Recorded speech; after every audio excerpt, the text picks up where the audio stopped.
ሰላም ወደ ቻናል ላይ ተከታተልቲ እንደምን አላችሁ? ደህና ናችሁ ወይ? እኔ ጋር እግዚአብሔር ይመስገን ሰላም ነኝ። እንዳልካችሁ ትናንትና ፓርት 2 አቀርባለሁ ብያለሁ። ትረካ ማለት ነው። ፓርት 2 አቀርብላችኋለሁ ብዬ ነበረ። ከዛ ያው ስላልጨረስኩት ማለት ነው ዛሬ በፓርት 2 መጥቻለሁ።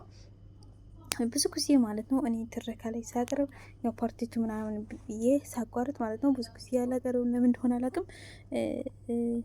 አቋርጬዋለሁ አልመሰለኝም ነበረ ማለት ነው። እና ፓርቲቱ ልጁን ማለት ነው እንደዚህ ብዬ ነበረ ያቋረጥኩት። ልጁን መኪና ላይ እየወሰዳት ክራንች ላይ ስለነበረ እሷ ክራንች አውርድልኝና ሆቴል ላይ ጥለህኝ ሄድ ትላለች። ሆቴል ላይ ካንቺ ጋር መቀመጥ እፈልጋለሁ ብሎ ነበረ ያቋረጥኩት።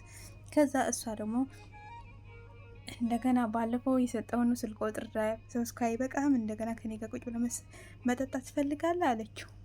አዎ ካንቺ ጋር መቀመጥ እፈልጋለሁ አላት። እሷ ደግሞ አይሆንም በቃ ከአንዴ እድልህን እንደዛ አድርገሃልና ወደ እኔ እንዳትቀርብ ትለዋለች ማለት ነው። እሱ ደግሞ በጣም ደነገጠ። ሌሎች ልጅ ደግሞ መጣና በቃ እኔ ቁጭ ልበል ብሎ ሌላ ልጅ መጣና ቁጭ ልል ሲል እሺ ቁጭ በላለችው። ቁጭ ስብል ከዛ እኔ ልጋብዝሽ አላት። እሺ ጋብዘኝ፣ ምንድን ነው የምትጋብዘኝ ብላ ለልጁን እየጠበቀች እያለ ማለት ነው ልጁን ትጠብቀዋለች ልጋብዛት ማለት ነው። ከዛ በኋላ እሷ ለመጋበዝ ነው የምትጠው። ከዛ እሱ ሊጋበዝ ስል እሷ ተነስታ ልትሄድ ስል እንዲሁ ጋሪዋን እየገፋች ማለት ነው ክራንቹ ማለት ነው እየገፋች ሊሄድ ስል ደነገጠና ተነስቶ ሄደ ማለት ነው። አየክ ብላ ዝማሬ እንደገና ሌላ ሰው መጣና እንዴ እኔ ቁጭ ብያለሁ አበባ ስሰጣት ቁጭ አለ። ከዛ እሷ ክራንቹን አንስታ ማለት ነው ስልነሳ ስል እንደገና ቁጭ እዛ ቁጭ እንዳለች ማለት ነው። ከዛ እሱን ስነሳ አለች ብሎ ስትገፋው ጋሪውን አልደነገጠም። ዝም ብሎ አየት እና አይዞሽ ብሎ ልደግፍ ብሎ ቁጭ አረጋት እንደገና።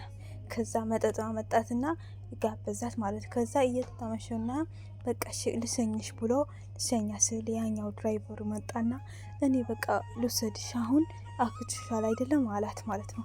ከዛ ካሁን በኋላ አንተን የኔ ሽፈር አትሆንም፣ ይሄ ነው የኔ ሽፈር መሆነው ብላ ያኛው ያዘች ማለት ነው። አንዳንዴ እኛ በምንሰራቸው ስህተት ሰዎቹም ብቻ ባለመብሳቸው ብቻ ጎደሎ ስለሆነ ማሰብ ሳይሆን ያንን እንዴት ነው የምጠቅመው ይህች ልጅ እንዴት ነው የምጠቅመው ብለን ያስብ። ጊዜያዊ ውሳኔዎች ለእኛ ሊጠቁምን አይችሉም። ጊዜያዊ ውሳኔ ለጊዜ ብቻ ናቸው፣ የእውነት አይቆጥሉም። ግን ጥሩ ጋር ግን የወሰን ነው ይሄ በቃ ይሆናል ብለን የደመደምነው ነገር ግን መሆን እንዳለበት መታገስ። ስለሁሉ ነገር ደግሞ ትዕግስት ያስፈልጋል። እናመሰግናለሁ። ላይክ ሸር አድርጎ ወደዳችሁ